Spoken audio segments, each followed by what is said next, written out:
I wish that someone had told me that the Coca-Cola Coliseum had been converted into a comedy club. Because then I could have gone in there expecting to see such an absolute joke. Are you kidding me?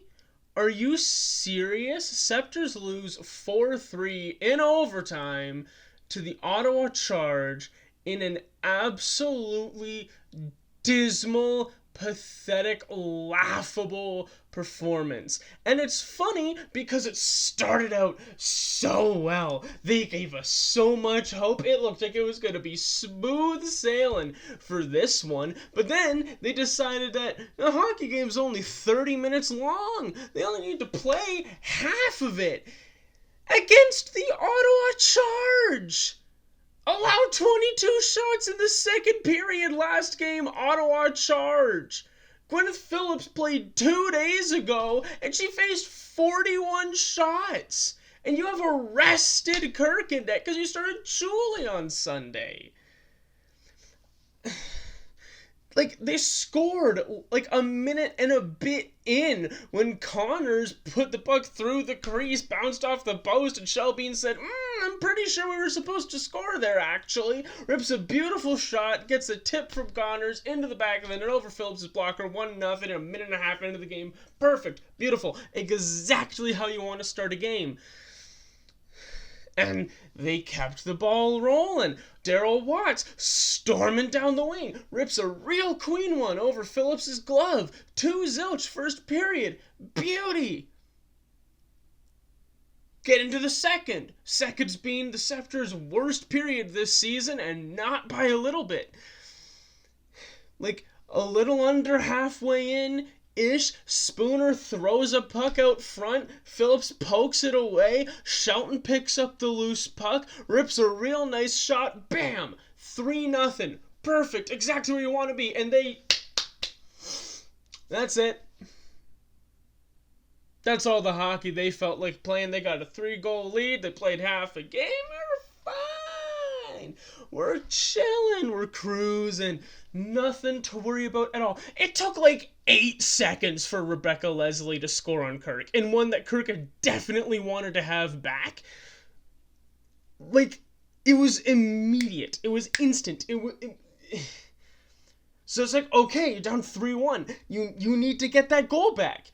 You need to figure this out. And they just didn't feel like it, I guess.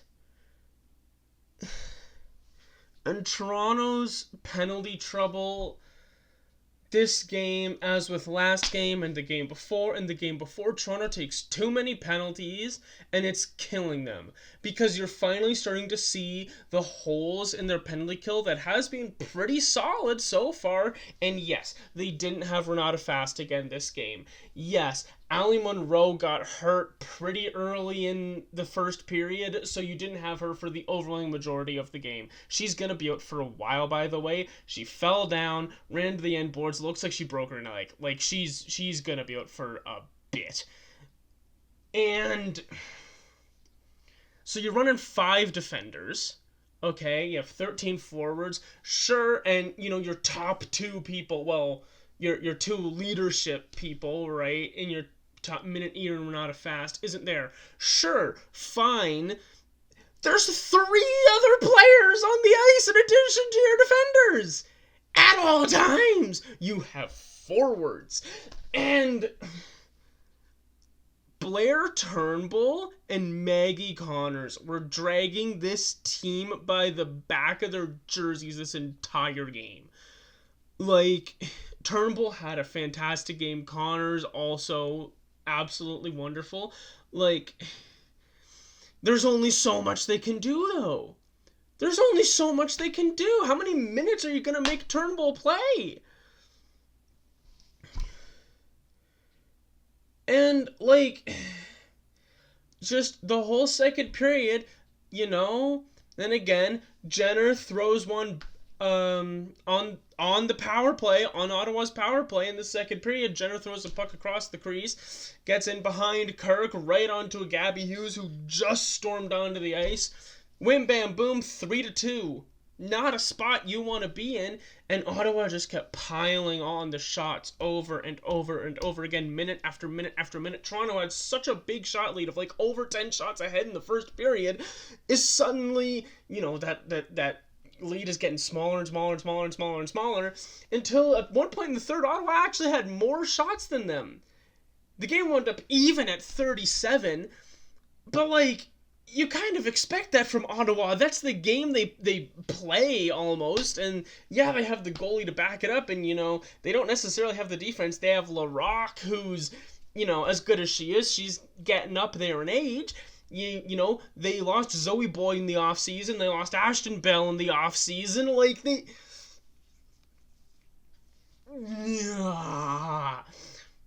you need to take advantage of how that team plays.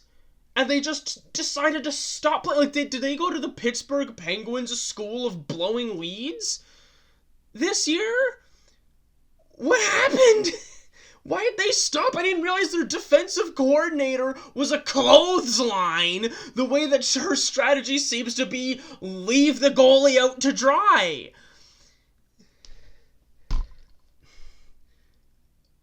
They managed to keep it at only 3-3 after Huber managed to just rip a real nice shot, bar down on Kirk. There's only so much Kirk's going to be able to do about that, especially when, once again, they're playing like a clothesline on a nice summer evening with a fresh load of laundry, and that load of laundry is freaking Reagan Kirk.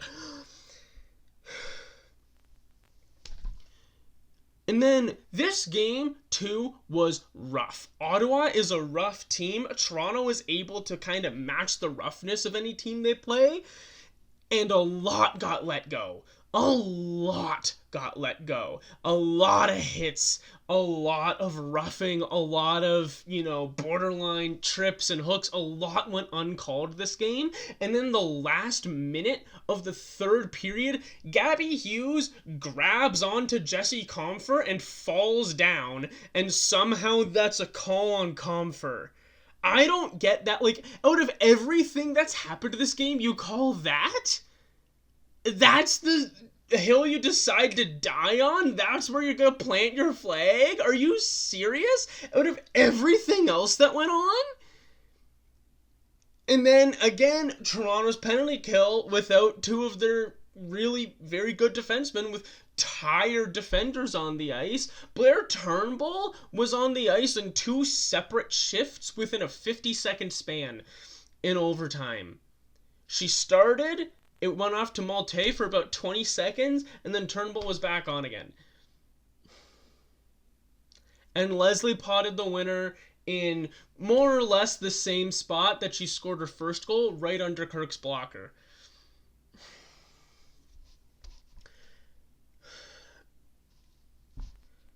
Like, it was, they played half a game.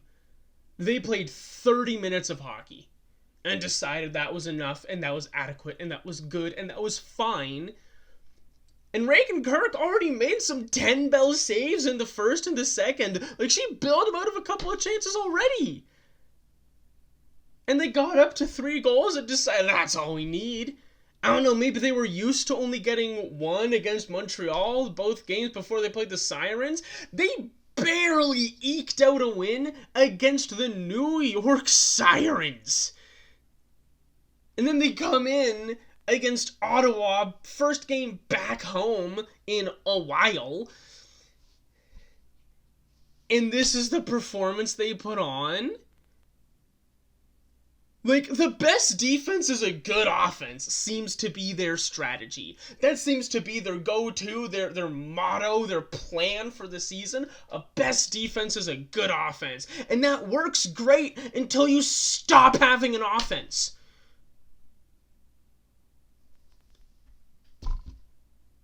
And then your defense is like, they looked lost. They looked like they forgot how to play hockey.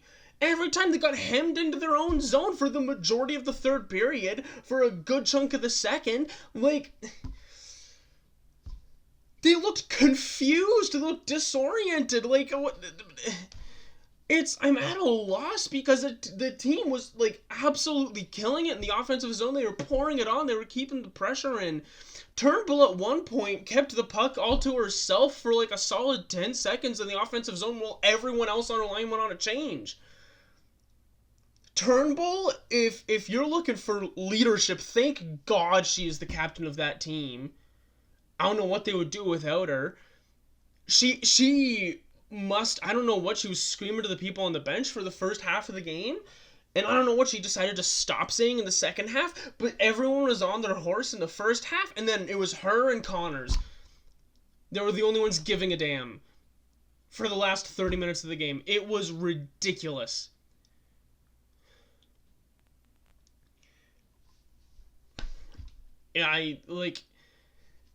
They got a pity point. They got one out of this one. Yippee, woohoo, hooray. It's not nothing, I guess. They let 4 goals unanswered.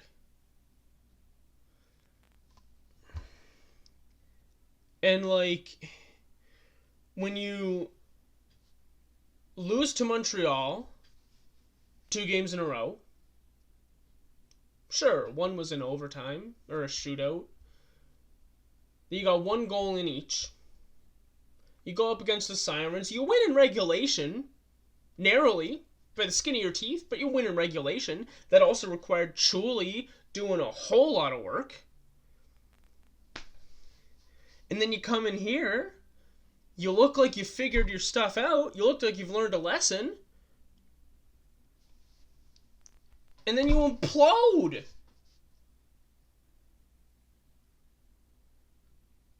Like, I'm at a loss with this team. They're so good. They're clearly so good. They have everything. They have a really diverse player group. They have a good mix of veterans and rookies. Everyone has a role and they know what it is. And they didn't feel like it. Sure, Otto, I'm sure, turned it up. They were down by 3. Coach Carl probably said, hey guys, can you wake the hell up, please? Can we not make Gwen carry the team on her back game after game after game after game after game? And they said, oh geez, yeah, we should probably do that. Can Toronto please have the same conversation? Please? It was laughable. The way that it was like the flip of a switch and they just like completely shut it off. Completely. From minute 1, from second 1, the drop of the puck in the first period, they looked so good. They got their 3rd goal from Shelton and decided they didn't need to play anymore.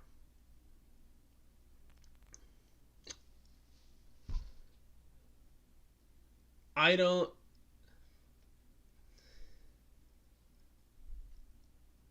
Like, and that's the last game before Christmas? Ho, ho, ho.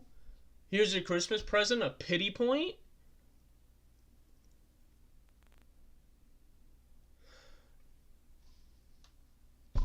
They have 1 game left before New Year's. Then December 30th. It's a week from today. Against Minnesota. Of all teams, it's against Minnesota. The team that's knocked you from the playoffs twice. If they don't come out swinging and go down swinging the whole game, if they pull this crap against the Frost,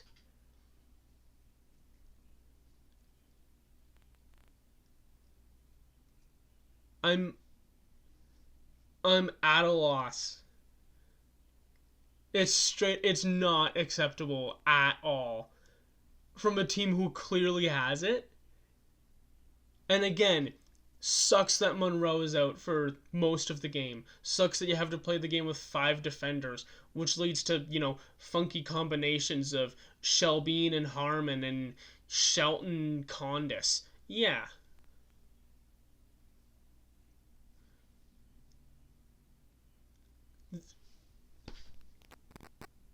They played like that when Fast was in the lineup. They played like that when Monroe was in the lineup. They played that 2 days ago against New York.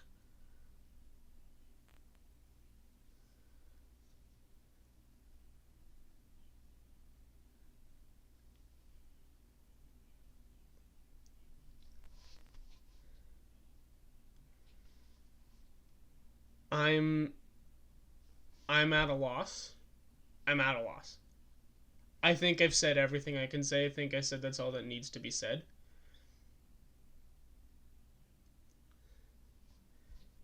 Thanks for watching. Like if you enjoyed it. Subscribe if you want more. Hockey game is 60 minutes.